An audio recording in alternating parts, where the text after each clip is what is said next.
So when I first played No More Heroes, it was around 2010. I think it was around the time that Mass Effect 2 came out. I hadn't played it because it had released in North America back in 2008 with little fanfare. But I remember when I first played it, it was around the time when a lot of people were talking about this idea: are video games art? Do video games have artistic merit?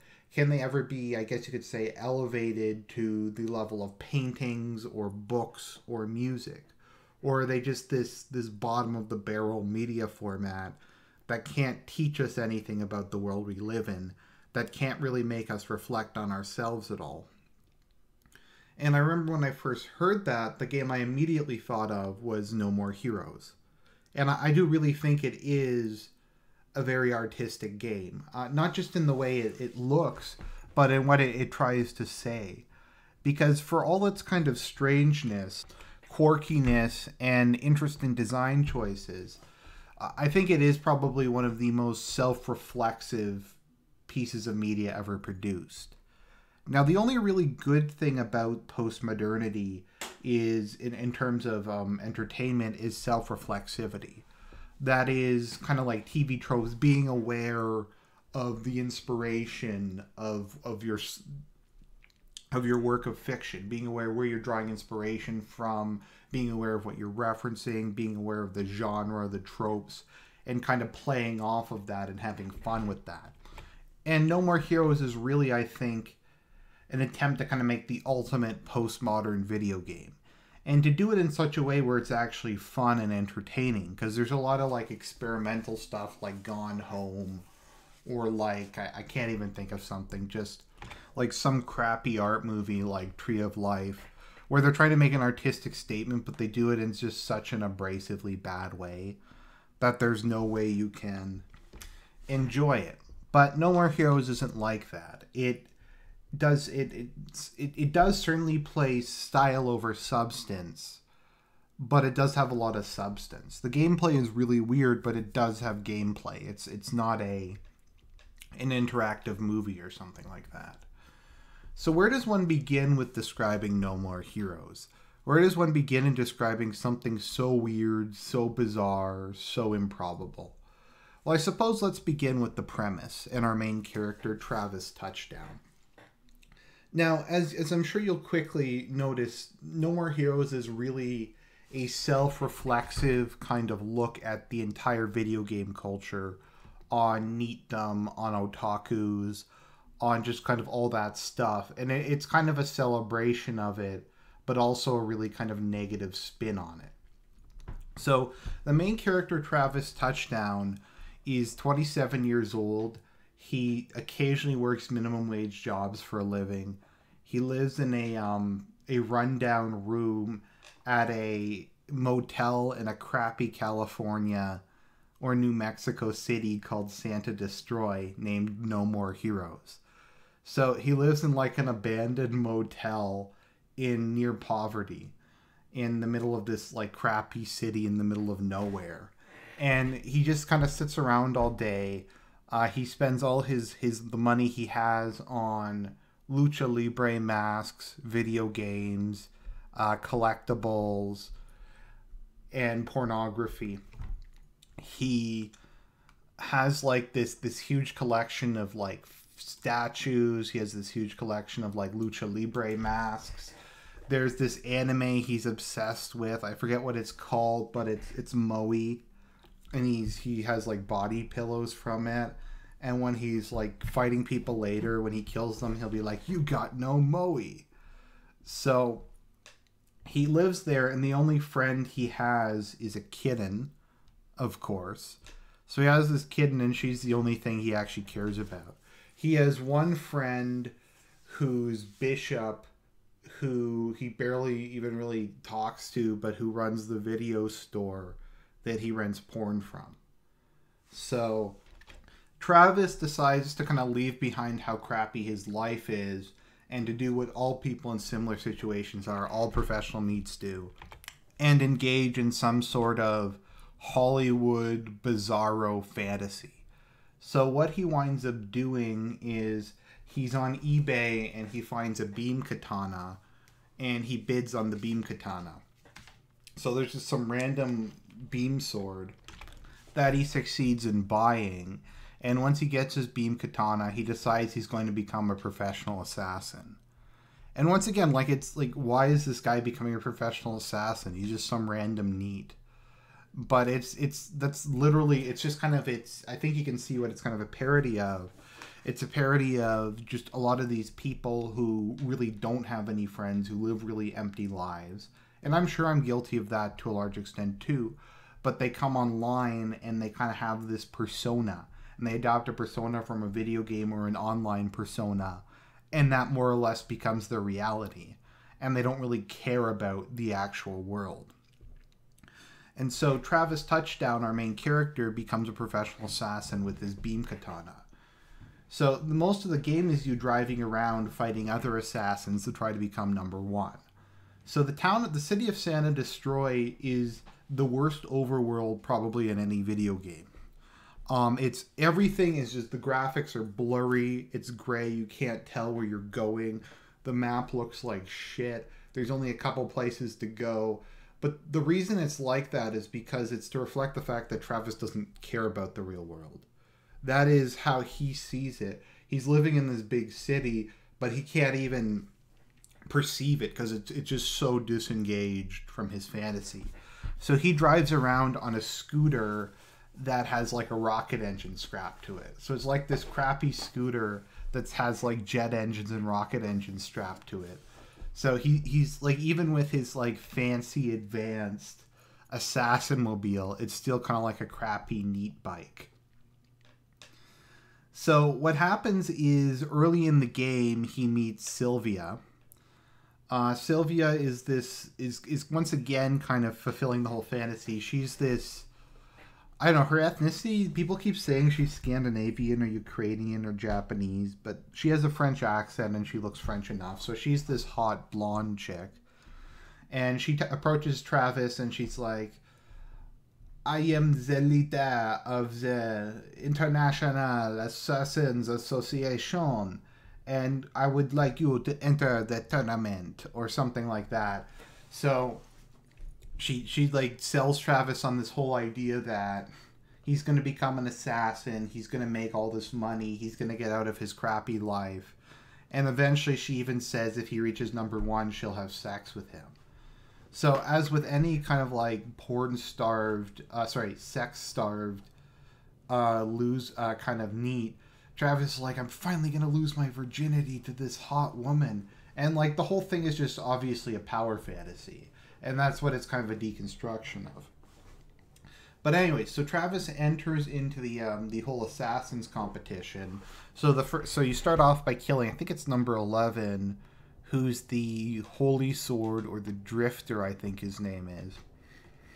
And when you get to him, you fight him and beat him, and the guy's like, you can take my name, the Holy Sword. And Travis goes, I don't care about your name or about titles or power. All I care about is being number one. And that's basically Travis's motivation. He has to be number one. He has to win. What does being number one even mean? Why does it matter? I don't know, but that's just kind of, once again, a deconstruction of video games. You got to be number one. You got to beat it on the hardest difficulty. You have to prove this thing that really doesn't matter to anyone other than yourself. It's completely pointless, but still you're driven to it. And that's kind of like Travis's motivation doesn't always make a lot of sense. So as you go through the game, after you beat the first guy, Sylvia gives you a check, so you get a bit of money, but then she tells you, oh, there's an entrance fee for the next competition. And it turns out the amount of money you get for beating one of the assassins comes nowhere near covering the cost to enter another assassins competition.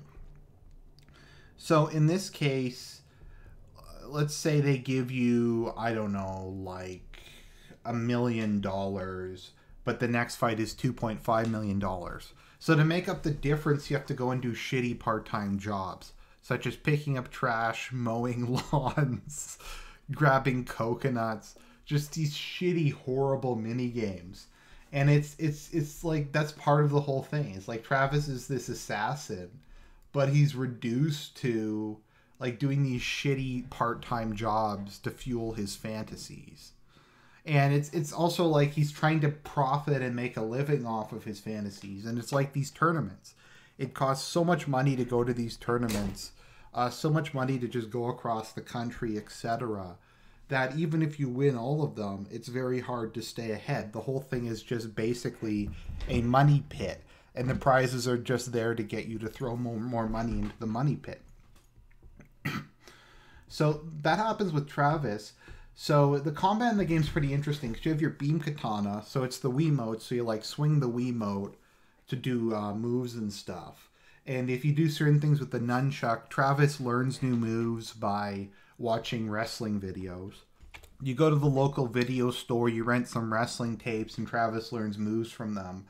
Of course, the most infamous thing is your beam katana runs out of juice every now and again, and you have to shake the Wiimote up and down, and apparently it's like shake powered, and it looks like Travis is jerking off when he does it, and that's kind of like the lowbrow joke that everyone always references about this game.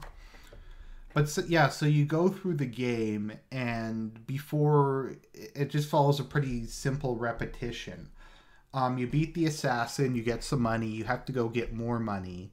So you go get more money by doing part-time jobs, and then you go to the next fight, and then there'll be a couple cutscenes, then you'll have to go through a level and kill a bunch of goons for no adequately explored reason. And then after you've killed the goons, Sylvia will call you, and it's kind of neat because she calls you on your Wiimote, because the Wiimote actually does have a little speaker in it. So it rings and you put it up to your ear and she talks to you. And she normally says, "You are about to die this time, Travis. I am 120% sure that this time will be your last fight." And she always says, "But trust your force and head to the Garden of Madness." So you make your way through the various bosses, and you kind of learn a bit more about the story and a bit more about Travis's background. So whenever Travis... So let me just go through some of the assassins. So number 9 is Dr. Peace, who, as his name would suggest, is like a detective cowboy who uses cult peacemakers. So when you're talking to him, it turns out that your entrance fee was used to buy him and his family a nice dinner to get him to agree to this fight. And so you wind up killing him. And like all of the conversations Travis has are always like super nihilistic. He's like, "I just like to kill. I like to destroy. I want to show who's best."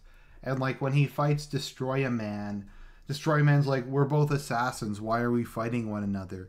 And Travis goes, "Because I have to know who's number one." And he's like, "Well, that's as good a name as any." Then you fight Shinobu, who's this like black girl who's cosplaying as a Japanese samurai, and Travis doesn't actually kill her, but she falls in love with Travis and tries to become his sidekick. Then you have Destroy Man. Destroy Man is a really depressing one because the guy who plays him is a complete sociopath, and he like gets Travis to shake his hand, and then he like electrocutes him, and he keeps using tricks to try to get Travis to lose. Then you have Holly Summers, who Travis actually has like a positive relationship with, but then because he beat her and because an assassin has to lose, she blows her own head off.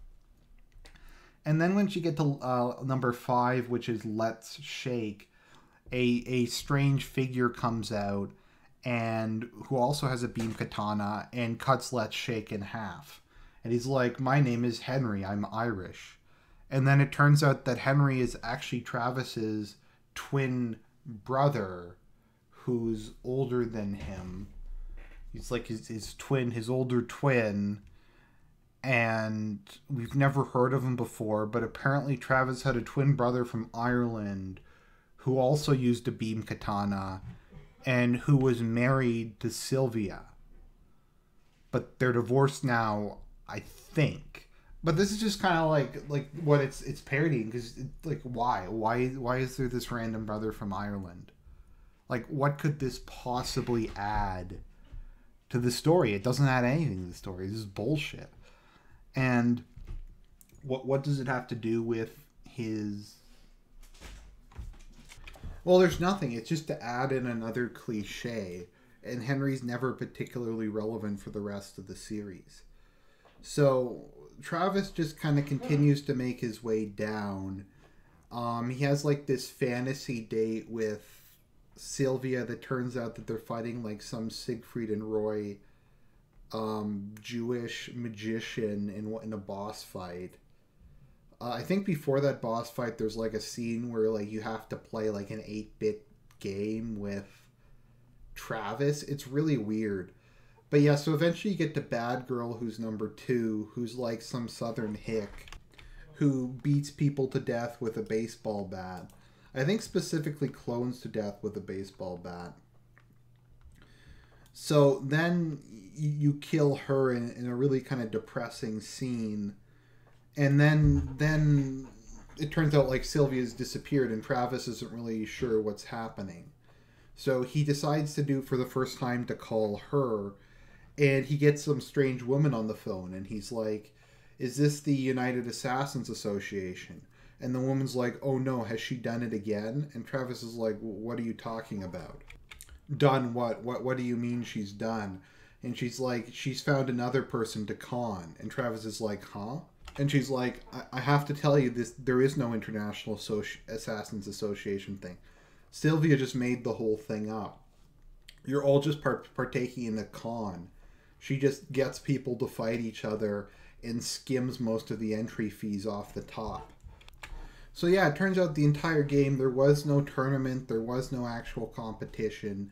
This whole thing is basically a fantasy of Travis's. I mean, I guess you could say the other assassins are also people who are trapped in their fantasies as well.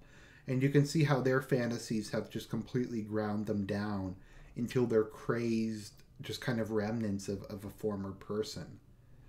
So that I think is pretty obvious what they're trying to comment on there. But yeah, so you have that. But Sylvia's mother says, "You might as well go and fight the last person." And Travis is like, "What's the point?" And she's like, "Because you have to be number 1 and you have to finish this now that you've started it." He's like, "Yeah, I'm going to go kill the last person because I have to be number 1.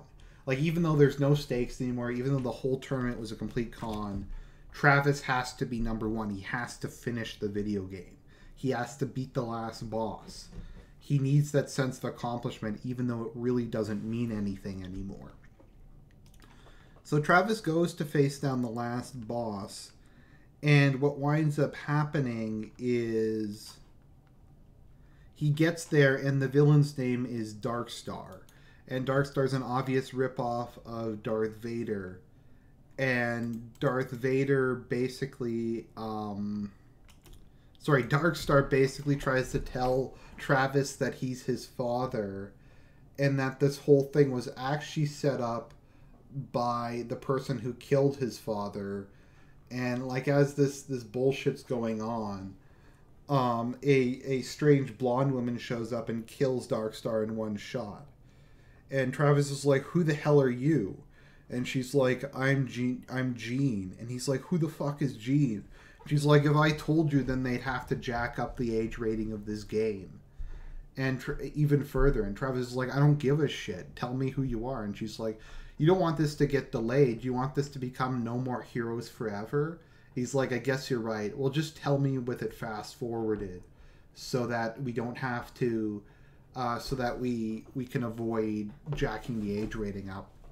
So it turns out that Jean is his half-sister, although it's also mentioned somewhere that she was his childhood love interest, and he named his cat after her because he's still in love with her or something. But she was his half-sister, and her mother and her were abandoned by Travis's father, who also molested and raped her. So Travis's mother, her mother, Travis's half-mother, then abandoned Jean, and Jean decided to become an assassin, so she turned to prostitution to get money, to train to be an assassin. So then she killed Travis's father in front of Travis. And that was the trauma that led to this whole thing. And then Travis is like, yeah, you're probably right killing my father, but vengeance begets vengeance. So they have a showdown, and he succeeds in killing Jean. And that's like the resolution of the plot, but it didn't really resolve anything. So after he kills her, it cuts to a scene of Travis on the toilet taking a shit, and then some other random assassin comes and tries to attack Travis. But what winds up happening is that assassin's trying to attack Travis, and that assassin gets killed by Henry. So then Travis and Henry start having a duel for absolutely no reason. And as they're fighting, Henry's like, "Are you going to resolve any of the plot threads? Because nothing in this game like went anywhere." And Travis is like, "Why don't you resolve it?" And Henry's like, "Well, you're the protagonist. I'm just a handsome foil." And Travis is like, "Oh yeah. Well, let's just kill each other, and then neither of us have to." Neither of us have to actually explain any of the shit this game didn't resolve. So they like basically there's a thing of them like stabbing each other. It looks like it's very ambiguous, but they both come back in No More Heroes 2. So apparently neither of them died. So that's kind of the end of No More Heroes, and it sounds really weird, and it is really weird, and it sounds like kind of bad, and I guess it is in kind of some ways, but it's a really interesting piece of social commentary. It was a really interesting combat system. It was just nice to see something different for a change that actually kind of succeeded. I think it struck a very good balance between gameplay and art, between substance and style. So if you ever get a chance to play No More Heroes, play it. You can always find probably a decent Let's Play of it on the internet. So that's just kind of some thoughts and reflections I had, and I just wanted to introduce you to, in my view, one of the, probably not greatest in terms of gameplay, but in just one of the most artistically brilliant and kind of socially insightful video games ever made. I hope you enjoyed the video. Have a good day, everybody.